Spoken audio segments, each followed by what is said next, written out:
네, 반갑습니다. 저는 한국전자통신연구원의 손주창이고요.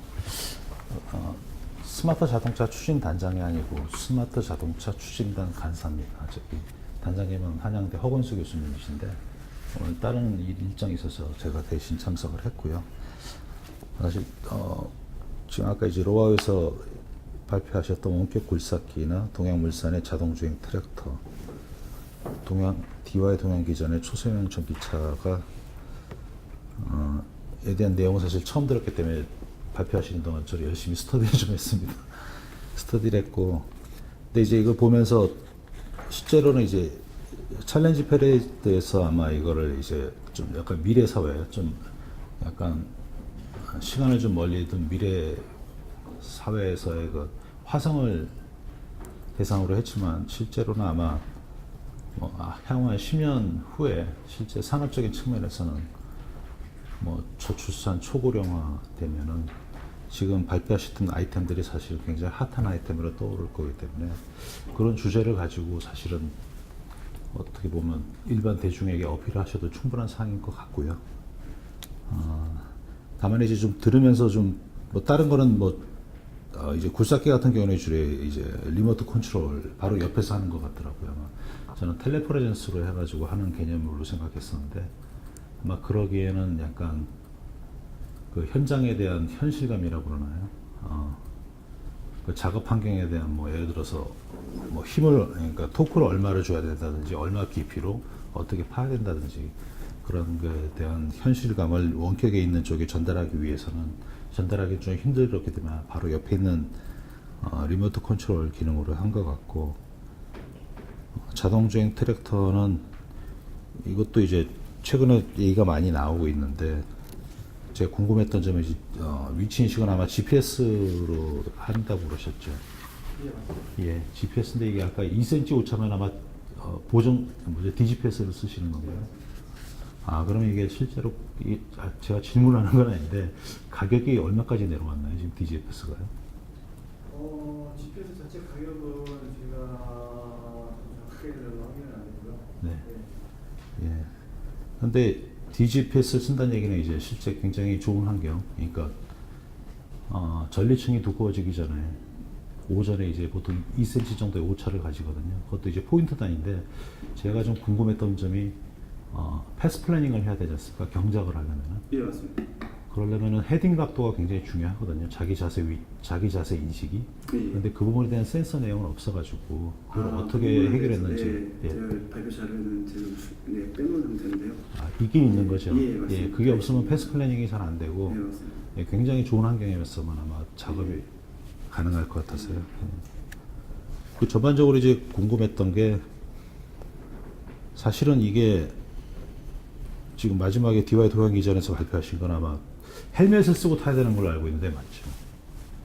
이게 지금 어떻게 되고 있나요? 가 제정이 안 됐으면서 예, 헬멧을 쓰고 타야 되죠. 지금. 오토바이 예. 이륜차로 구분이 되면 오토바이 예. 그래서 헬멧을 써야 되는데 예.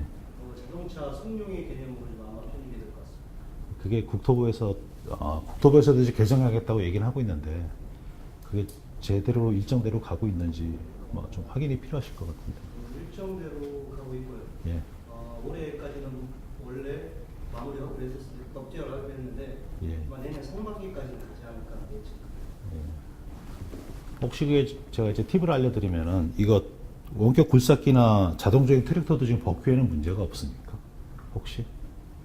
예를 들어서 문제가 발생했을 경우 책임을 누가 지게 되나요? 예를 들어서 실험상에는 문제가 없잖아요. 실험상에서는 이제 연구개발하는 제조사가 책임을 지게 돼 있지만은 실제 판매가 됐을 때 문제가 생기면 책임의 소재가 되게 애매할 텐데 법 규제가 어떻게 되고 있는지 제가 궁금해서요.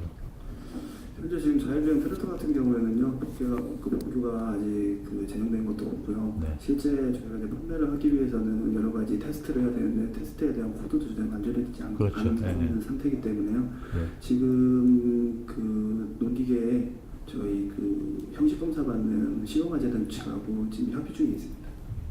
그러니까 현재 이게 실제 TRL 그러니까 8, 9까지 가서 이제 양산을 들어간다고 하더라도 이제 판매가 안 되는 상황일 거 아니에요. 실제로 예, 이제 그렇죠. 법적인 책임이. 또 그런 부분은 저희 윤 사무관님이 좀 관심을 좀 가로. 네, 간단하게 한번 뭐 말씀하고 계시는데 간단히 말씀드리면 뭐 작년에도 이게 너무 수고 많이 하셔서 선배님께서 뭐 감사하고 그런데 이 행사의 목적 자체가 지금 방금 말씀하셨던 그런 문제점들을 발굴하는 겁니다. 그렇죠. 예. 이제 사실 이게 지금 당장 내일 모레 시제품 뭐 이렇게 판매되는 건 아니지만 결국은 이런 규제들이나 문제점들을 빨리 이슈화하고 발굴하고 사실 저희가 이제 뭐 지나가면서 한 신문이나 이런 데서 언급을 하고 있지만 그걸 정말 깊이 있게 고민하거나 많은 사람들이 고민하는 기회가 없거든요. 오늘 이제 손장님께서 굉장히 좋은 지적을 해주신 건데 이런 것들이 발굴되면 이제 저희뿐만 아니라 이제 부처하고도 협의하는 부분들 특히 이제 DY 쪽에서 하시는 이것도 뭐 산업부 쪽에서도 담당 사무관님께서 도와드리 저희 쪽에 같이 참여해서 도와드리라고 하셔서 적극성도 있었고 근데 저희도 이제 이게 있다는 건 알았는데 어떤 문제점이 있었는지 충분히 인지를 못했었는데 이런 문제점들이 인지됨으로써 아마 조만간 좀 더 빨리 문제들이 해결되고 그러면 그게 이제 기업들이 제품을 만들어서 어딘가 판로에 나가거나 실제 제품으로 판매를 할 때 아마 힘을 얻으실 수 있지 않을까. 그리고 우리 파사드만 하더라도 그냥 보여주는 게 아니고 빛공예 같은 뭐 이런 것들하고 뭐 옥외 광고법 이런 것들이 이슈가 또 있습니다. 그래서 그런 부분들도 같이 맞물려서 하는 이게 단순 행사는 아니다 이렇게 생각해서 적극적으로 문제 제기를 해주시고 그런 부분들을 혼자 풀려고 하지 마시고 저희한테 도움받고 같이 풀어가면 아마 조만간 빨리 이슈돼서 잘 풀려질 거라고 생각합니다. 네, 지금 윤 사무관님이 말씀하셨듯이 사실 이 행사에 참석하셨다고 큰 돈을 받으실 거지 않고 이 법 규제가 사실은 이런 거에 계속 문제가 되고 있고 저는 이제 국무조정실의 그 무인이동체 규제 개선 전문가로서 참여하고 있거든요. 그래서 그런 시스템들을 잘 이용하시면은 딱 그 프로세스를 보니까 이렇게 일종의 민원이 올라오면은 담당 부처 과에다가 국무조정실에서 뿌려가지고 조지더라고요. 막. 그래서 그 개선하라고. 그러니까 이런 걸 통해서 이슈잉을 하고 이슈를 만들어내시고 하면은 아마 좀 사업하시는 데 도움이 될 것 같고요. 전반적으로 이제 제가 듣다가 제가 말이 좀 길어졌는데 이게 이제 사실 짧은 시간에 아마 감독님께서 총괄님께서 하시겠지만은 저도 이제 작년에 사실 좀 황당한 요구사항을 받아가지고 이제 하긴 했는데 실내에서 자율주행을 하라고 그래서 이제 했습니다. 어떡하든 저희가 총 달린 거리를 계산해 보니까 40km가 넘더라고요. 네, 한 몇백 번을 돌아다니다 보니까.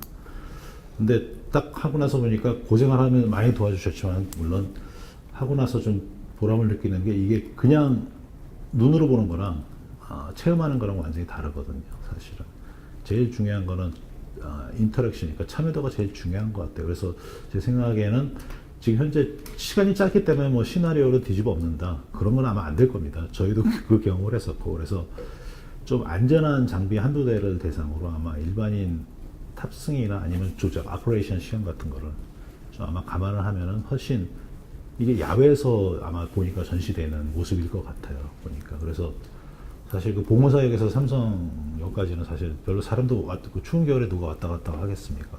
특히 저녁이고 다 실내에 기어 들어가 있죠. 그래서 제 생각에는 약간 인터랙션 같은 거를 하시면은 조금 더 호응도가 좀 높을 수도 있을 것 같아요. 그러니까 이게 프로그램을 새로 바꾼다 그러면 뭐 사실 프로그램보다 시나리오를 바꾸면은 지금 시점으로는 제가 보기엔 거의 안 될 겁니다.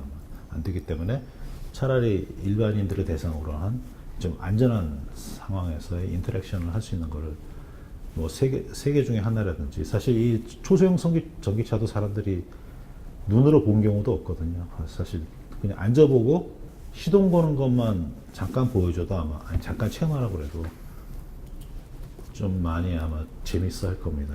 배터리 문제 때문에 당연히 아마 주행은 잘 안 되겠죠.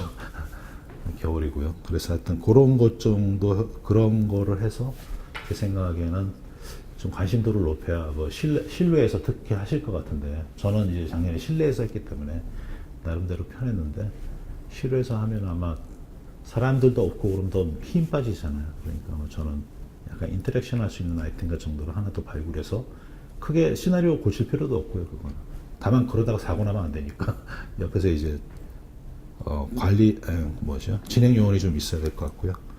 예, 제가 드리고 싶은 말씀이 이 정도까지입니다.